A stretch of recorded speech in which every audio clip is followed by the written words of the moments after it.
शेषादिदेव गणपूजितपादपद्म वल्लीशनाथ मम देहि करावलम्बम्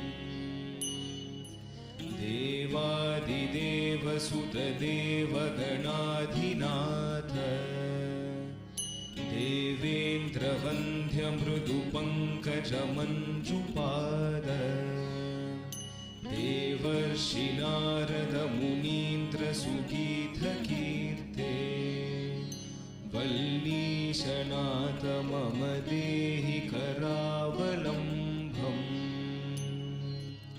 नित्यानदाननिरताखिलरोगहारिन्